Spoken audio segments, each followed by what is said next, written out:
Hi, it's Evan Nierman, founder and CEO of crisis communications firm Red Banyan. What I'd like to talk to you about today is something very personal, but something that has impacted literally millions of Americans all across this great country, as well as millions of other people all over the world.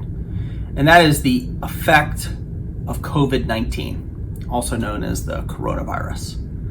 Well, I had coronavirus in recent weeks. In fact, I just got retested this morning. So I'm waiting to find out whether or not I still test positive or not. But I thought that I would just do something that I don't typically do here, which is to go personal and talk a little bit about some of the lessons that I feel I've learned as someone who experienced coronavirus firsthand and thankfully has lived to tell the tale and be with you today. So first of all, I have no idea how I actually contracted the virus.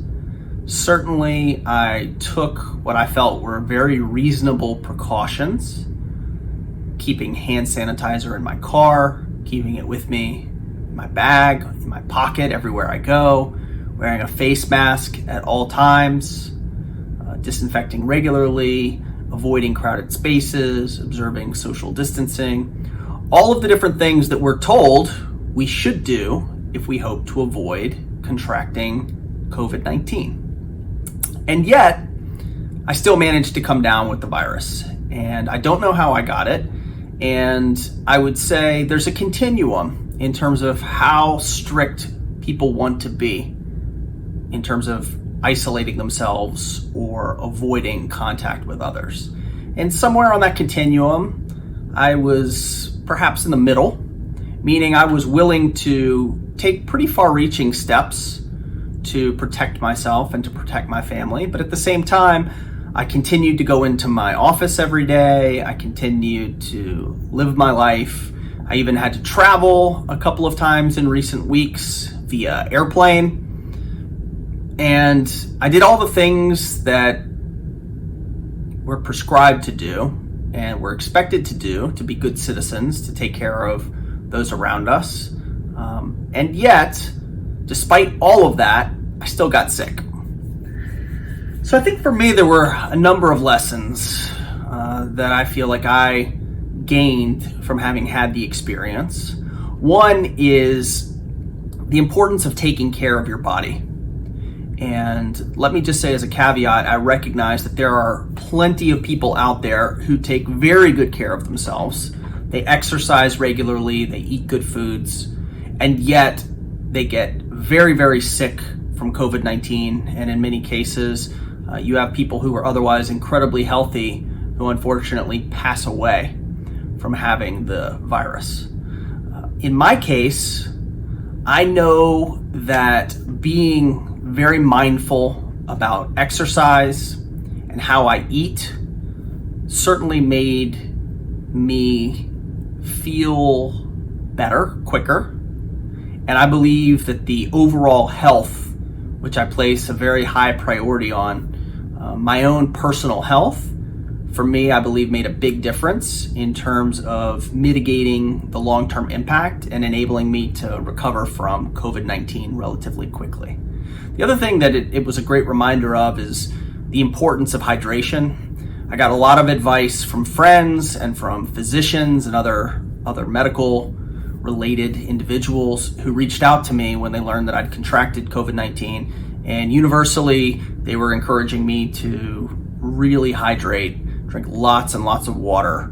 And I did that. I drank a lot of water. I drank a lot of soup, a lot of bone broth, chicken noodle soup. I believe that helped. And in my case, I'm someone who focuses on hydration on a daily basis anyway, typically consuming around a gallon of water a day.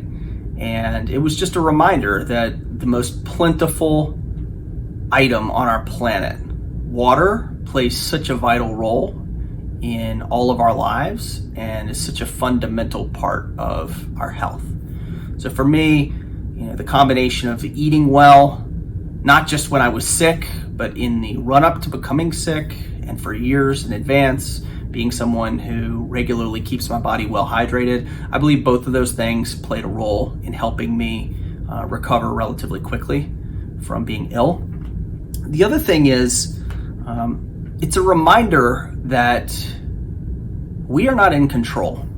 We are only in control of certain things, but there are forces greater than ourselves that determine our fate.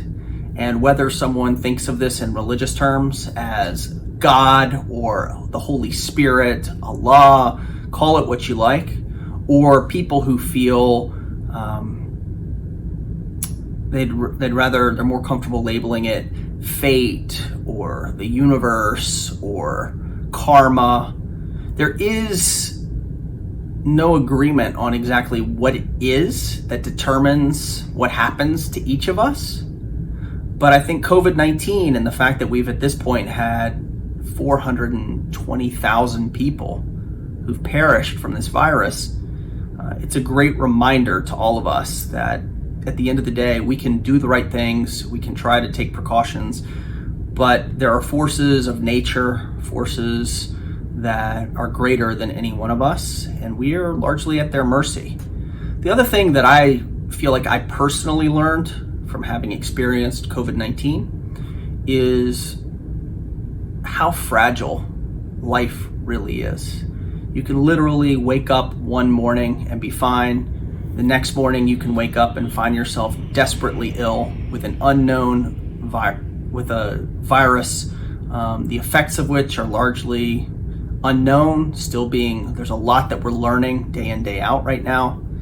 But there's a lot that we've discovered and scientists have been able to figure out, and so much that we're still trying to determine. But at the end of the day, we don't know what's going to happen to us. And it is a great reminder for me personally that life is short and life is fragile. And every day that we have on this earth, we need to be grateful for and to feel appreciative.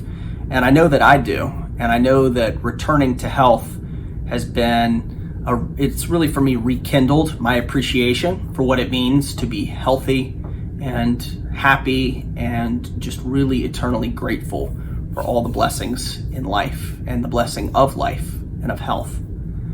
And another thing that's been on my mind that I've been pondering a lot since I got sick and have since recovered is every one of us is totally different. And what works for one person may not work for another. So I can only speak to the experience that I had. But one of the most remarkable things about COVID-19 has been the difference in symptoms and impact on people on a case-by-case basis. And to me, it's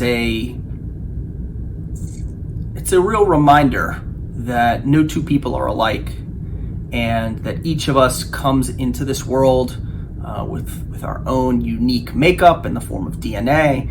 We make choices in our lives that send us down paths. But at the end of the day, every single one of us is different, and how we respond to situations and how we respond to physical changes, including those that are brought about by a virus, is all very individual. And we should all keep in mind that we should be very careful about prescribing for other people that which is right for us, because it may not be right for my neighbor, for my family member, for my spouse, for my child. We all are individuals. We all have individual needs. And so the experience of having COVID-19, certainly for me, just reiterated in my own mind and underscored how different all of us are and how we all have our own lives, and that we shouldn't judge other people based on who they are or the decisions that they've made, but instead recognize that we are all totally unique, and how our bodies work is unique, how our minds work is unique, and every single one of us has our own unique value and our own unique place in the world. And last but not least, COVID taught me that you have to really be in tune and respectful of the body's need for rest. And I think we live in a society today that encourages constant activity. We have very few moments where we can just really close our minds down and let our thoughts flow freely. So much of that is a consequence of living in a world of hyperstimulation, total interconnectedness, and constant presence of the internet in our lives. And I think when you see people who they fill every single free moment, if they've ordered a coffee and they're waiting at the coffee shop to get the coffee, what are they doing? They're staring at their cell phone. They're looking at the news, or they're checking out their social media feed. We have precious few moments in our lives today where we can actually just think and be still and to rest our minds and to rest our bodies. And COVID-19 for me had the impact of forcing me to slow down, because my body demanded rest. It needed rest in order to heal. And so one of the things that I'm going to be more conscious of moving forward, having been sick with COVID and thank God having made it through, is to really be attuned to all of the wonderful things that come about when you give your body and your mind a chance to just relax and to rest and to recuperate. So again, I want to thank you for spending a few minutes letting me talk about this. I know I'm waxing philosophical, but having a disease, or a virus rather, and an illness that changed my ability, it really hindered my ability to move around, to talk to people. It led to 2 weeks of quarantining and isolation, with a lot of uncertainty about what would be. At the same time, while it was an unpleasant experience, absolutely unpleasant, and I wouldn't wish it on anyone, I do feel like I can look back on the experience and take away some positive learnings. And I hope from watching this and hearing some of what I learned that perhaps it'll give you a couple fresh things to think about or change your perspective as well. In the meantime, I just want to thank you all for spending time here. I'd like to encourage you to like this video if you got any value from it, to subscribe to Red Banyan's feed where I post videos regularly. And most importantly, I just wish you all health, and because health is wealth. And if every day that we're walking around and we're healthy and we're taking care of our bodies and taking care of each other, it's a good day. So I wish you all well.